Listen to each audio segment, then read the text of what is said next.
on to the third topic of the 5 graphical components I was mentioning, which is effects. Effects has always been pretty a big topic in Battlefield because we have so many vehicles and so many different types of stuff happening in the game. We can't just script everything in multiplayer of, oh yeah, here should be a giant explosion. It needs to be stuff that just work out of the box different types of effects that interact with the environment and that really are dynamic in a really interesting nature. Typically our effects are built up by thousands of both really small as well as really big particles. And we have both sprite particles, which are just pretty much just a quad being rendered with a texture on, as well as mesh particles, which are real meshes that rotate and fly around in the environment. And we use a little bit of different types of stuff there. And one key thing that we found out when working with our effects is that the most important thing with effects is that it's not really the individual look of a specific effect and working on that in isolation. The most important thing with an effect is that it fits into the environment. And a big portion of this is lighting. Most games just use a single texture on their particles and they fly around there, and it can look pretty okay if it's a pretty static game or pretty static lighting environment. But with our type of interaction in our environments, we found that adding proper lighting to our effects and our particles adds a lot. So it's all about lighting again. So here's another particle screenshot. I've been running with this tank, just shooting at the ground. Got a little bit of a smoke cloud there. It doesn't look super remarkable, but it has quite a lot of interesting components here. First of all, you don't see a hard intersection between the particles and the terrain here. It's just soft and sort of just fits in. That's what we call soft particles. We do a soft fade between the particle and the terrain instead of a hard seed test, which is more efficient but looks really bad actually. Because the particles you're rendering, even though they're just sprites, they're supposed to be a volumetric effect that you're rendering, so any type of hard artifact in them, the clipping against geometry looks really bad. We're also combining in with some other particles here that are just alpha tested, so they actually have hard edges on them, but they're smaller details, just create this noise. And this picture looks kind of weird with just 3 different clusters of alpha tested debris, but in motion, this looks really good on the way it interacts with stuff here. It gives some sharp details to the effects. And one major innovation that we've done here and experiment with Frostbite 2 is to have particle shadows. So this particle cloud here actually casts a shadow on the ground. And this is something we have enabled by default when using the medium or higher shadow quality modes in the game, because it can be quite heavy to render this, but it looks really remarkable in motion. Here we have a giant explosion that's been going off here before, and here's particle shadows on. If you just look at this picture, it's a little bit difficult to tell where are the particle shadows here. And that's a good thing, because good particles, they actually fit into the environment. They just create this overall pleasing picture. You don't see a single artifact that really stands out and looks weird or say that, oh, that looks wrong, they don't have that. It just fits together. But if I disable the shadows, then you actually see a pretty major difference here. So here you see also in motion, and here's disabled, of how the particles sort of give life to the shadows here. Another aspect of particles and effects in general is lighting the actual particle. Well, I actually don't know of any games that do this except for us now, is that we have a volumetric lighting system for our particles. So every particle we have in the environment can be lit by all the other light sources we have in the environment. And this really creates a kind of super interesting visuals, I think, of it really fits in the particles. You have a small muzzle flash there, and it just subtly, just a very subtle effect of just lighting up the particles around it, because we have put a lot of type of mist particles around in this environment. And here you have a big mortar with a flare on it falling down and lighting up the environment around it. And here is just some smaller effects also. And this is also just yet another component that makes our lighting and our particles fit in together. And it's a really automatic thing for us after we implemented all of the code for this, that is. We can just throw in particles in any type of lighting environment and it just work.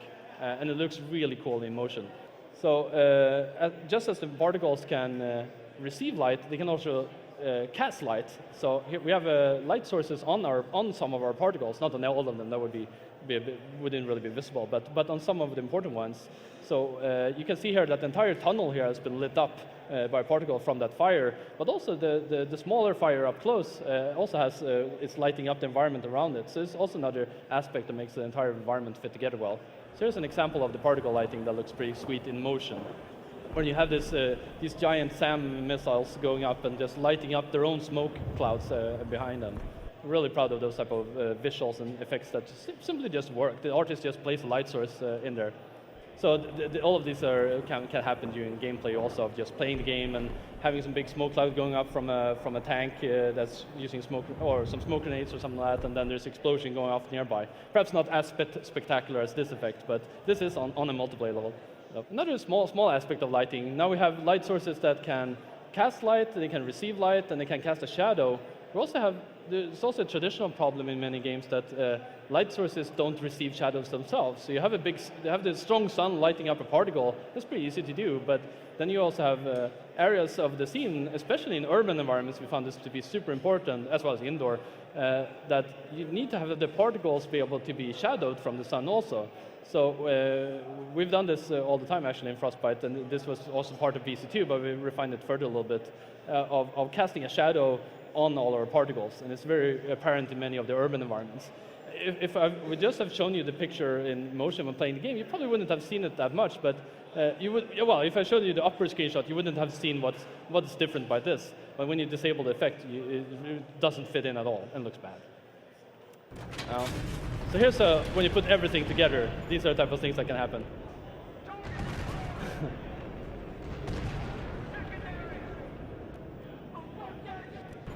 So this is just a big combination of all the different types of lighting of particles and shadows of particles and just giant amounts of particles in general, with good animation.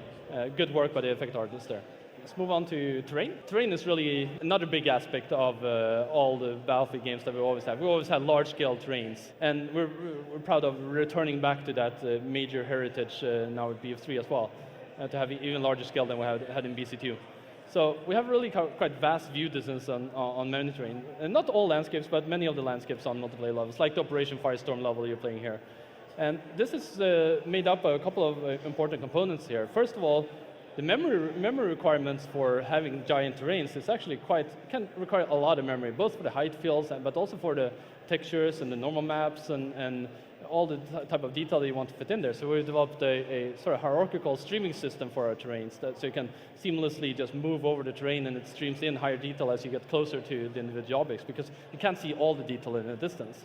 But at the same time as we did that, we really wanted to be able to see all this small type of mountains and detail in the distance of the terrains, both on the actual silhouettes of the terrain, but also inside the terrain. And we did this, we implemented this by using sort of per pixel normal maps. So we have this pretty high resolution height fields that load in that we convert over to normal maps to be able to light them on a per pixel level correctly. So that's why you still see all the detail inside the mountains here on the sides of them. Well, with the X11 we could go even further there. So we implemented support for both tessellation and displacement mapping, so sort of go hand to hand with our terrain. It's a very nicely fit in very nicely in order to create even further detail on the terrain to keep our silhouettes and stuff like that. So here's another terrain screenshot that will zoom in a little bit on, where you can see that. So, well, you see a lot of detail here in general, but if we zoom in on it, so this is how it looks like when you're using just standard normal mapping.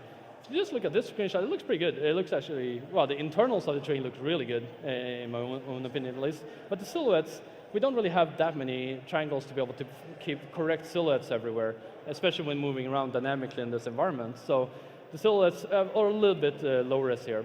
But then when we add the displacement mapping instead, we really keep these high resolution height fields and keep the full detail we have on the edges there.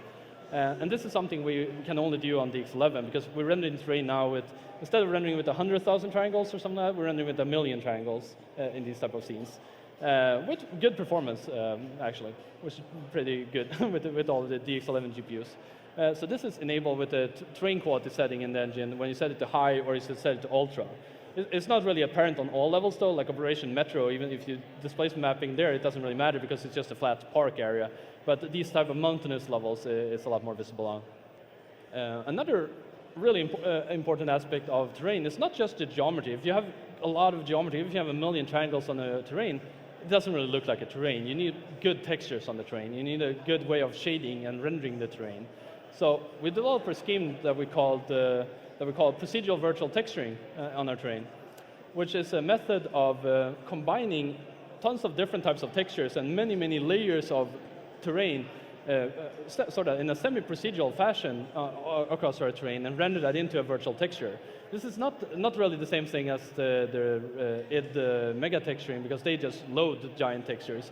Here we're instead generating these textures in-game. So there's different pros and cons with both of these approaches. But the reason why we chose this approach is that, well, first of all, we don't have the huge storage of just having static textures. And at the same time, we have a lot of dynamic stuff going on in our game. We have dynamic destruction on the height field, so you can destroy the landscape.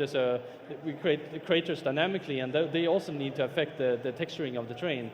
And this is also, in general, actually an optimization, because we can instead of rendering for every pixel, rendering 10 different layers of the terrain inside a shader, just combining multiple textures and multiple type of noise functions and artist-created effects in order to create different materials, we can just do that once and then render it into a texture and then reuse that texture. Not reuse it for the entire game, but reuse it for perhaps 100 frames. So we save a lot of performance with this method also. And it enables us to have even longer view distances while keeping this detail. It's not just detail texturing that's happening only up close and then it's just a color map, which is what we did in BF2. This is a lot more detail here. And here you can actually see the tiles that we're rendering on the terrain. This is seamless in the actual game. This is just a visualization to see that there's different resolutions. Up close it's higher resolution, and in the distance it's lower resolution. But in practice you should not see this very much. And this is also affected a little bit with the terrain quality setting in the game, where on Ultra we just crank this up a lot more, and on Low we just keep it pretty low res, but it still looks pretty good. So these tiles that we're rendering are really like 256 by 256 tiny textures that we generate out. Once you move closer to an area, we split it up and generate out high resolution texture, render out more tiles there. And then we also compress them in real time to DX5, which saves quite a bit of memory. So we store them out in DX5 instead of uncompressed textures. So we let the GPU compress them. And here's sort of a big atlas of all of these sort of half random mess of small texture tiles that we store in a giant texture that we then use later on. The left one is, I think, is the height field, and the middle one is the color map they see here. It sort of matches in color. And the green one is very difficult to see here, but it's the normal maps on the terrain that we cache out, because we have a lot of normal detail there that the artist can add. Another thing about our terrain and landscapes is that just having good geometry and good texturing is still not enough. You need a lot of geometric detail up close, of having small shrubs and bushes and grass and things like that. This type of area on this level here. So we have a system that we've had it for quite a while in our games, but we've improved it quite significantly here to work with this procedural virtual texturing and to work with our landscape systems. Something we call terrain decoration, which is this type of grass objects. And this is not meshes or standard objects that we place on the level. This is something we procedurally generate as you're moving across the level seamlessly.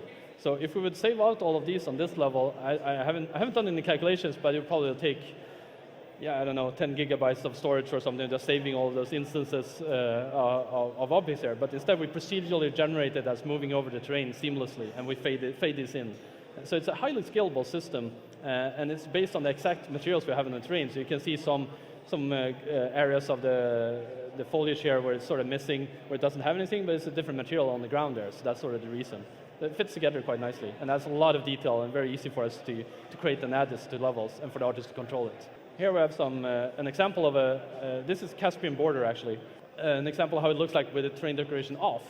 This is actually, you can't play the game like this because we don't allow you to turn off these effects, because it would be too easy to see everyone hiding in the grass and things like that. But this is how it looks like there with that. And here we add on the lowest detail of our mesh scattering, terrain decoration. So we add a lot of grass, some smaller bushes, and some flowers there also. It looks really quite nice, a much more pleasing picture than this one. But then it's pretty scalable, so we have the other detail levels also. So here's medium detail, and here's high detail, and here's ultra detail. You see it sort of adds a little bit up close, adds a little bit more flowers up close, and in distance it adds a little bit more grass. So it's quite scalable, and it's a little bit of balance. We don't want to have it scaled too much, because then it would be too easy to cheat by seeing everyone who's prone in the grass. It's a little bit of a balance there, but I think it works really quite nicely. And here's the difference between ultra and low between these type of systems.